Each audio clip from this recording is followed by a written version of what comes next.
behind the attention. So with Jack Whitaker, he's newly rich. He's walking around going to the strip club with $545,000 in a briefcase. Of course he's going to get robbed.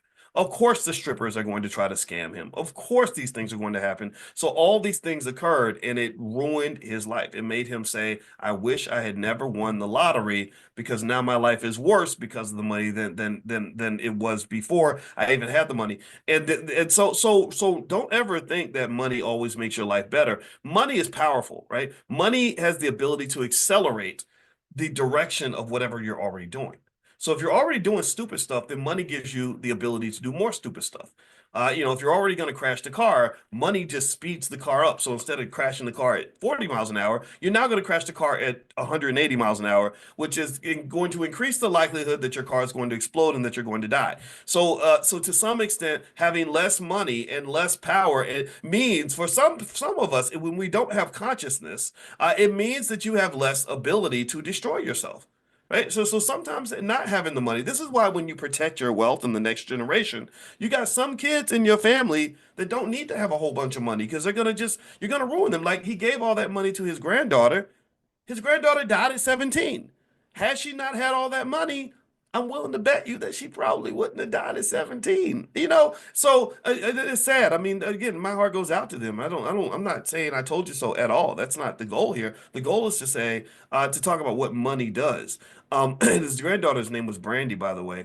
What else? Also, he didn't really have much of a financial plan. So what he would do is he would make another crucial mistake when it comes to money, which is investing in a lot of bad business ventures, right? So somebody comes along and they say, I need $50,000 because I want to open a liquor store, and they have no experience running a business at all, but it just seems like a good idea. You give them the 50,000, the money just disappears like that.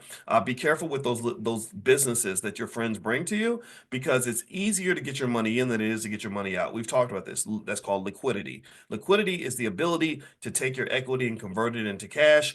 What I have found is that when you put your money into something, typically it's very hard to get it out. That's why I like the stock market because I can put my money in and I can pull my money out, and it only takes a matter of seconds. Now, a couple of things you want to consider here is there are various financial theories that this relate to. I'm not going to cover them all because I don't want to make your head spin. Let's see, who's it? Tammy says, "What's a butt doctor?" Oh, a butt doctor gives you the injections if you want to get the silicone. The strippers got they got the unnaturally big, you know, things. You know what I'm talking about. I'm not trying. It's Saturday morning. I ain't trying to gross you out, but you know what I'm talking about, right? You got something to shake back there, and so they get the injections, and that makes me sad. Just as a side note, I mean the health effects, Lord Jesus, and I don't know. I just wonder how that's going to feel and what that's going to look like when you're 65 or 70 years old. But I'm not judging. God bless you. Whatever you choose to do, I support that. All right. So anyway, there is something that people talk about called the lottery curse or a type of or the impact of what they might also refer to as sudden wealth syndrome. And basically, this says that people they have sudden wealth and they get this massive dopamine injection. Remember, money affects the same region of your brain as cocaine, so it feels like a drug. You're going through this high. You feel like it's going to last forever, and it doesn't. It never lasts forever. When I was in grad school, I was broke. I was flat broke. I didn't make that much money. I made about minimum wage. My first job at Syracuse, I made $115,000 a year.